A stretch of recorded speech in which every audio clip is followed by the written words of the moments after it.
truly matters, our families. Healthy families make healthy societies. I'm Randy. And I'm Lesli. We're diving deep into the powerful insights of Dr. Randy's groundbreaking book, The Family Legacy: Shaping Culture from the Inside Out. Hear inspiring stories and strategies to transform your family. We'll explore topics like communication, forgiveness, healing, parenting, marriage. We'll cover it all. We'll have provoking conversations with experts, coaches, and real-life families who are benefiting from intentional family building. This podcast isn't just about theories. It's about tools that you can implement today. We all come from families, so this podcast is for you. Join us on this incredible family journey. Subscribe now as we learn to do family as God designed. Transforming families one episode at a time. Remember, whoever wins the family wins the culture in the end. Let's go. Welcome back to Transforming Families with Randy and Lesli. I am Lesli. And I'm Randy. Listen, guys, we're super excited. We're starting a new series around marriage, and it's going to culminate, I can talk this morning, into a 6-week marriage challenge that we are calling Unified. So don't check out if you're divorced or not married yet. This is rich information. It will heal you if you're divorced. It will enhance your marriage and let you know for real what marriage is supposed to be like if you're not there yet. Yeah. And this marriage challenge that we're calling Unified is all about God's design for marriage. Yeah. And it's about us choosing to do marriage God's way. I mean, there's a lot of great material out there on marriage, but we have done a lot of marriage coaching. We do a lot of marriage coaching. And we ended up sharing a number of principles over and over with our clients. And they bug us. Why don't you make this into a class? Why don't you make this into a challenge? Get this information out there. This is new. This is different.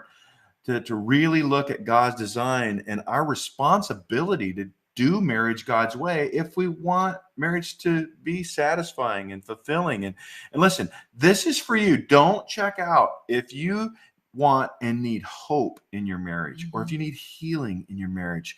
If you are like, I don't even know why I'm married, really, like, what's the purpose of my marriage? Or maybe you need to be encouraged in your marriage. You're like, I just want to be intimate. I want intimacy in every way, spiritually, emotionally, physically. I just don't feel, or here's one, maybe you feel separate. You just feel like, man, I just feel like I'm doing my life my way. My spouse is doing. We kind of crossing the night occasionally. Yeah, ships that cross in the night. Down the hallway. And nice to see you. We negotiate how to do life as roommates. Or, that is really the kind of feedback that we get. Or there's so much disagreement. And we're going to talk a lot about agreement and disagreement, because that really is at the core of God's design. Amos the prophet asked this wonderful rhetorical question. It applies to so many parts of life, certainly marriage. And what is the question? How can two walk together if they don't agree? And it's rhetorical. They cannot. So wherever we don't find understanding and empathy and agreement in our own lives with God, let's start there. This inside out reality that we talk about in all of our work. If wherever I'm out of agreement with God, I'm going to have problems. This is where dis-ease, by the way, comes from. When we are separate in our own selves. We are separate. We're not in agreement with God as believers. That creates chaos and tension within ourselves. And the same applies most certainly in the marriage union when there is separateness, when we're in disagreement.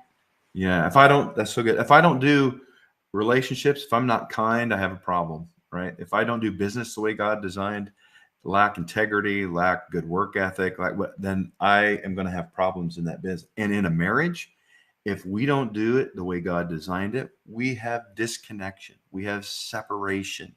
We have, we agree to disagree, and crazy, silly advice like that is really not very wise. It's not wise. And so we are launching into this Unified 6 Weeks Marriage Challenge. We're going to talk, a few episodes around this, but I want you to join us, and I want to encourage you to go to the description below in the podcast. Register. It's cheap. It's like the cost of a date or whatever for 6 weeks, 90-minute classes where we are going to get unified in every way. And so firstly, the first challenge, Talk to us about what the first challenge The is first challenge is God's design for marriage. and choosing to agree with it. And well, of course, choosing to agree with it. So, right, like God's design for marriage is a reflection of himself. God is Yeah. one. Father, Son, Holy Spirit. They're distinct, but they're one. Yeah. It's one God, and he created us in the garden in his image. Right. He created Adam, formed him out of the earth, mankind, not Adam as in the male, but mankind. And then he separated. He took the woman out of the man, who is an exact counterpart Yes. to him. And then he brings them back together, which is, the big story. This is how we started it in the garden. And at the end of the age, Jesus is coming back for the bride. It is the story that he tells us right from the beginning. It's so good. And as Adam and Eve come together as one and one in flesh, they're able to create life. Yes. And you cannot create life human-wise. I mean, now we've got test tubes and all that, but it still goes back to the very basic science and fundamentals of God's design. That's right. And you cannot escape. And so when we agree to do marriage God's way, we approach it from a place of unity. We are distinct. God in Trinity is three persons, but it's one God. Our God is one. Same in marriage. Lesli and I are two persons, but in marriage, when we come together, we fit together and we're unified. And we're unified ideally in all parts of us. You don't find any disagreement in the Trinity. Father doesn't disagree with Jesus, disagree with Holy Spirit. Like they are perfectly unified. And so Lesli and I are in God's design for marriage. And so for you, so what does that mean? Well, God made us, he carved us out of the dirt of the ground, the body, our world consciousness. It's how we relate to this world. Then he breathed his spirit into that dust. And that's the Spirit of God, the eternal part of us. We each have a spirit. And then the mixing of the Spirit of God with the body, the flesh, it says man became a living soul, mind, will, and emotion. And that is the marriage unified 6-week challenge right there. How?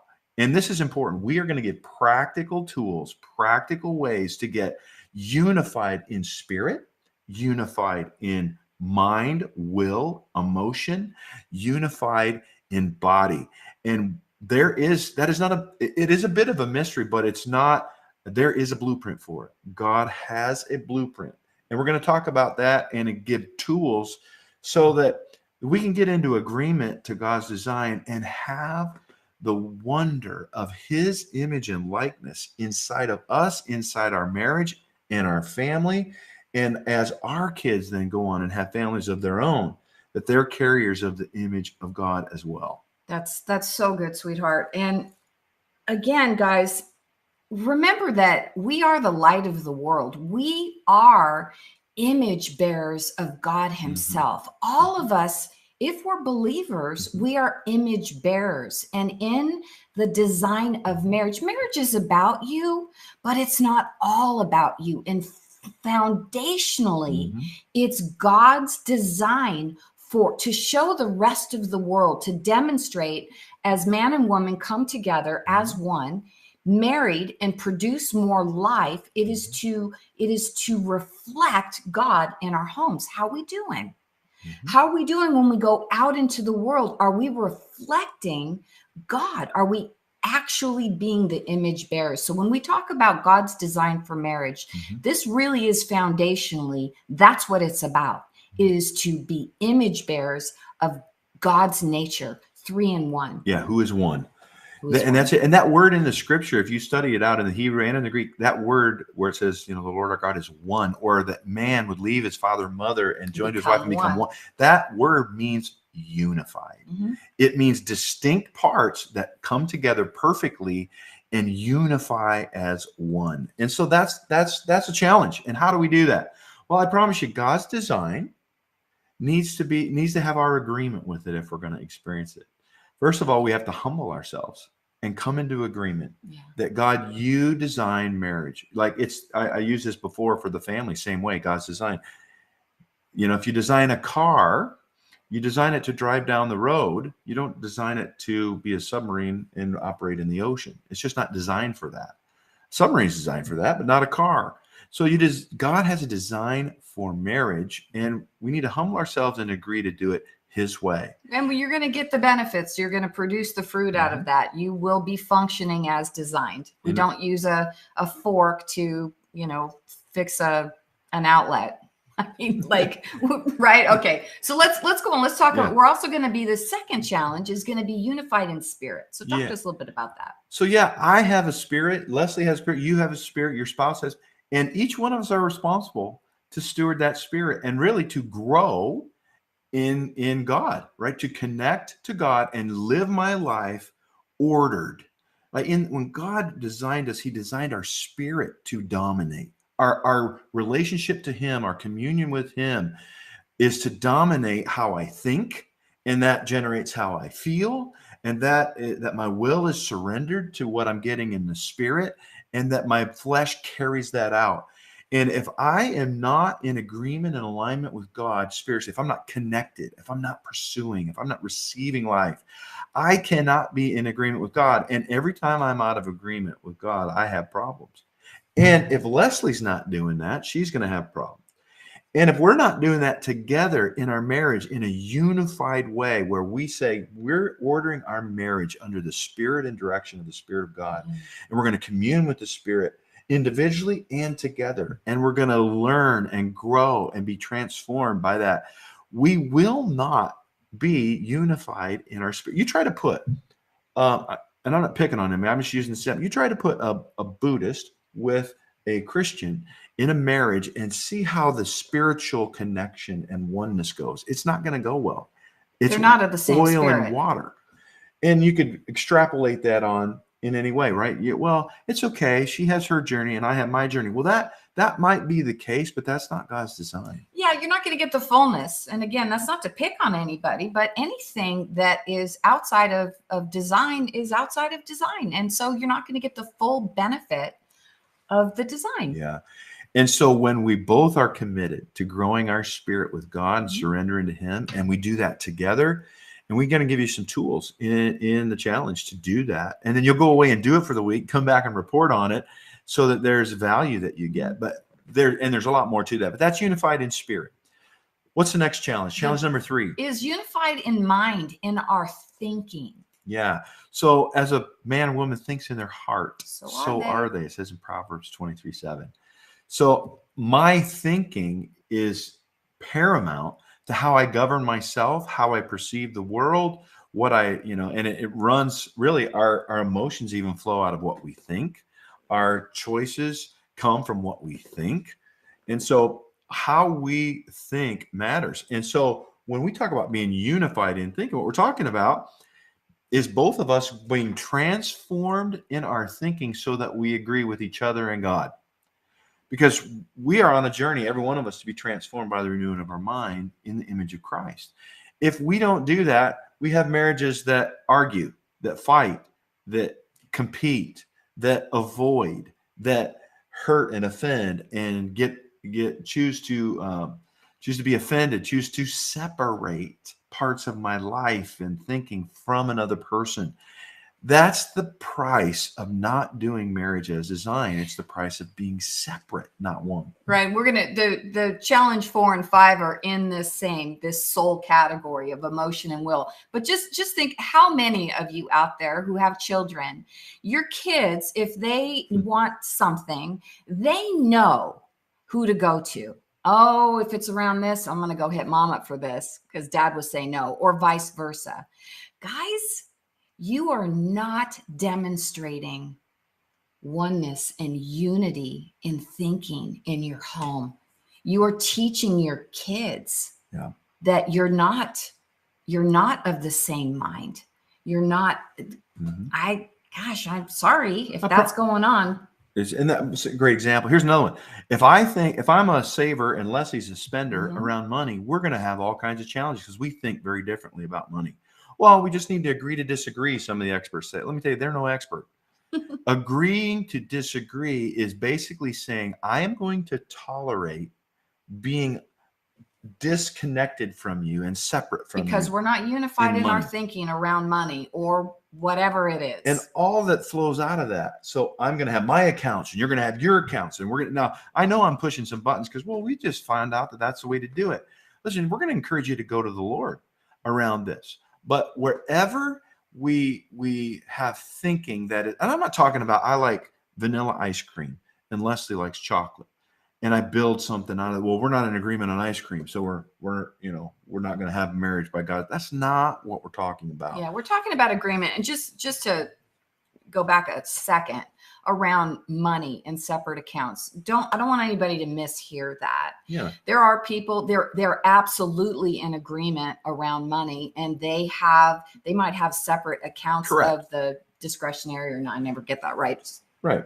As long as they're in agreement in how they're going about Right. it, and there's not anything underneath the surface that's causing a separation. Right. That's causing mine and yours. That's causing, my best interests are in somehow competition with your best interest. And I mean, money's just one. What about sex? What about parenting?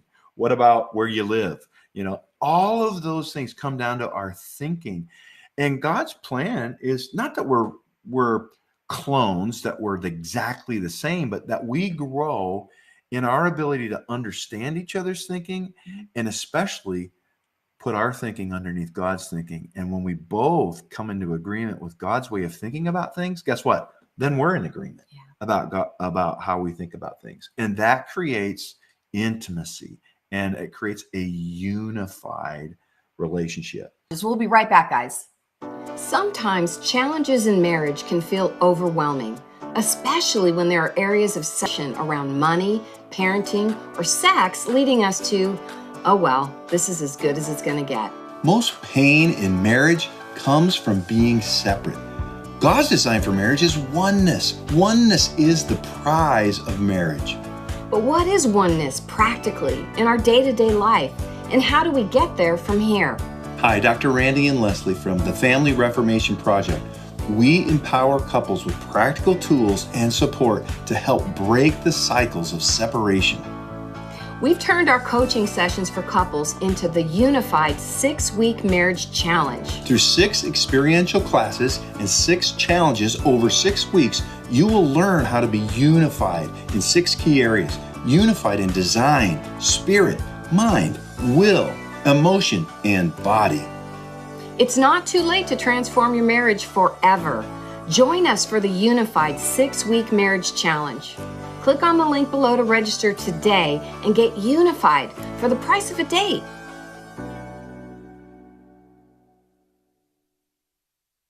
All right, welcome back. We are talking about our upcoming 6-week marriage challenge called Unified. And we've talked about thinking. What does it mean to be unified in emotions? Yeah, so we've covered the challenge to be in agreement with God's design for marriage, first of all, and then to be unified in spirit, and then to be unified in our thinking. Yes. And now the next challenge, week 4, is going to be being unified in our emotion. Now, it doesn't mean that we have to have the same emotion all the time, but it means this idea of unified means that I am in you and you are in me. That was Jesus's words in John 17. Father, that I'm in you and you're in me, let them be in us. And so how Lesli feels is in me and how I feel is in her, we share in this whole realm of how we as one are feeling. Yeah, and listen, your emotions, again, it's coming in unification in all areas. And there is this, it causes separation. Well, women are so much more emotional than men are. Listen, if you take that thinking into your marriage, you've already put up a wall of separation. So we're not saying that men, and we're just going to stay with this example, that men are less emotional than women are emotional. It's not about that. It is being with each other in our emotions. It's if I'm having a big emotion or I'm very sad about something, it's not that Randy has to be sad, but he understands because he's with me in the emotion. I hope this is translating. Yeah, and it's not that you said it, that I have to be sad, but the truth is when I am one with her in how I think, and when she's thinking and she's feeling sad, at a deep level of empathy, I'm sad too because I'm with you in your sadness. Now, you're not in this place of you being unified when you know you're chastising or criticizing how your spouse is feeling. Or you're telling them how to feel. Don't feel sad. that way. Don't feel sad. feel rejected. I didn't mean that. Don't feel that. I don't. I mean, and that happens all the time. All the time. And what that is saying is you are not unified in your emotions. And listen, we've talked about this before. Your feelings, your emotions are generated That's important. by your thinking. That's right. We just talked about unified in mind, unified in our thinking. And our emotions flow. Every emotion you have, I promise you, neuroscience proves it, is generated by a thought. So in order to be fully unified in our soul, if we're unified in our thinking, we both have the mind of Christ, we're both in agreement with the way God thinks about something, then that's going to translate into the emotions. And they may be demonstrated differently. Each person is distinct. Yes. In their thoughts and their feelings, but it's about coming into agreement and unification. Yeah, and that empathy that comes from oneness, from being unified. I cannot tell you truthfully how many times that Leslie and I are driving down the car and it's quiet for a moment, and all of a sudden we start talking at the same time about the same thing. It's true. The same emotion or the same circumstance. Like we are on the same page. Why? Well, because we're working these tools and these principles around doing marriage God's way, around coming into agreement with how he thinks, with what his spirit is doing, and then that drives how we feel together. And here's the goal. There is no separation. The more and more we are unified and we do marriage by God's design, we're not separate. Listen, too, as we individually are seeking God with our whole heart, which is every believer's mandate, right? You'll find me when you seek me with your whole heart.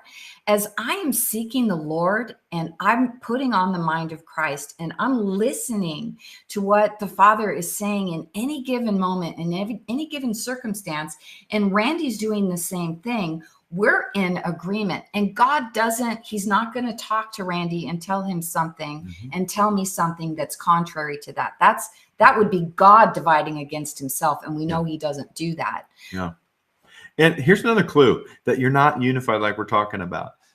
You're tolerating a lot of things in your relationship, right? I'll just put up with that. I'll just, I just don't even go there. I don't, he goes and he does this, or she goes and she does that. You do your thing, I'll do my thing. I'll tolerate it, because we all have to reach compromise. Well, compromise, again, is one of these things that is not God's design.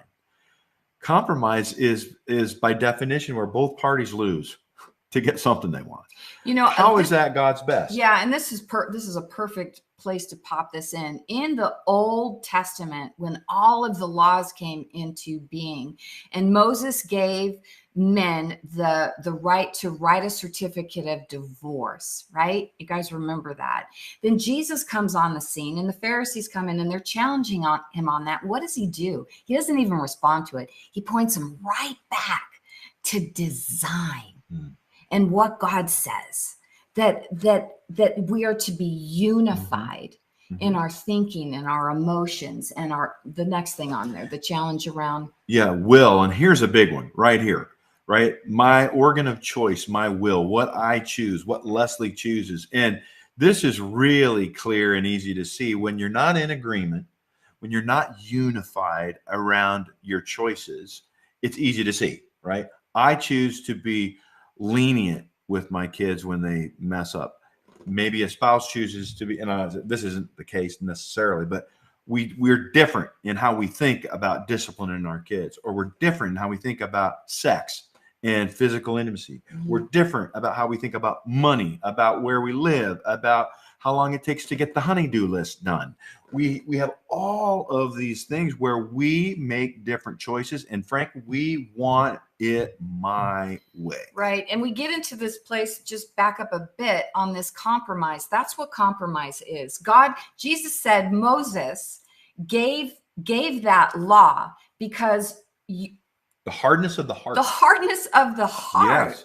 So I want you guys to catch that. I didn't tie that together. It's really important. This compromise, agreeing to disagree, is outside of design. And tolerating, and it leads to problems. And a lot of marriages, and we deal with a lot in our marriage coaching, it's like, well, how do I get my spouse to give me my way or see things my way? And there's a fight for my way. What causes quarrels among you? Oh, go back and read James 4. And it's a reflection of our individual lives with God. We fight with God all the time, if you're honest, to have your way, or like for me, my way instead of God's way. And wherever I'm in disagreement with him and I want my way, I have consequences of that. And the same is true in marriage. And so we give you tools in the marriage challenge to be able to look at decisions that you're making, and we develop what we call a decision matrix. How will you agree to make decisions as one, unified? It's a powerful tool, and it really is revolutionary. It is to how people, live in their marriage and make decisions. So those are the first 5. We're going to wrap this challenge around unified in flesh and our body. And we're going to have a real candid conversation around sex. Did you hear how the tone of her voice changed? Yeah. What is it? I tell you, this is one of the major disagreements, pain points, challenges where couples and marriage they're disunified. They are not unified around meeting each other's needs sexually. Yeah. And even in the body, necessarily. Sometimes, I don't want you to go to the doctor. We find couples that have, they don't want to spend the money, or they don't want to have this, like there's not agreement in how we meet one another's needs sexually or in our bodies. Mm-hmm. And some of you are listening and that's true. And you're like, man, if you got a tool to fix that, I'm in. And we do. Tuned. And we absolutely do. It doesn't mean it's necessarily, not going to require your work or challenge your thinking because there's a reason why you're experiencing what you are right now. There's always a reason why. Always. And it's typically our thinking. It's about how we think about ourselves or our spouse, or how we think about sex. God designed sex. He is for sex his way. His way. And he's very clear what that way is. And so it's vitally important that we understand to be unified in God's design for marriage, in our spirit, to be unified in our mind, how we think, in our emotions, how we're feeling, to share that as one in agreement and in unity, and our decision making, that we make things as one. And finally, how we relate to one another, meet one another's needs physically and sexually. It is a recipe for heaven on earth. Indeed. And some of you know our story. That has not always been the case in our lives, but we are experiencing right now the goodness of the Lord in the land of the living. Some of you know I'm talking about. We are married a number of years now. We have yet to have an argument. We have discussions. Unity, oneness is the prize of marriage. So stay tuned, guys. Yes, we hope to see you. Look below. Plan on joining us. We're going to have a few more podcast episodes around this to go a little bit deeper, but the 6-week marriage challenge called Unified, join us. And remember, whoever wins the family wins the culture in the end. See you next time. Soon. And that wraps up another inspiring episode of Transforming Families with Randy and Lesli. We hope that today's conversation has left you feeling empowered and equipped to take action. Remember, transforming families begins with transforming ourselves. Let's be intentional, loving, and persevere. You're not alone. We're right here with you. We believe Proverbs 24:3. Wise people are builders. They build families, businesses, and communities. Through intelligence and insight, their enterprises are established and endure. Thanks for joining us today. We encourage you to stay connected with us on social media, join our email list, and learn more about our resources and classes at the Family School by visiting thefamilyreformationproject.com. Remember to subscribe, share with your loved ones, and spread the word about transforming families. We'll see you on our next episode. And remember, whoever wins the family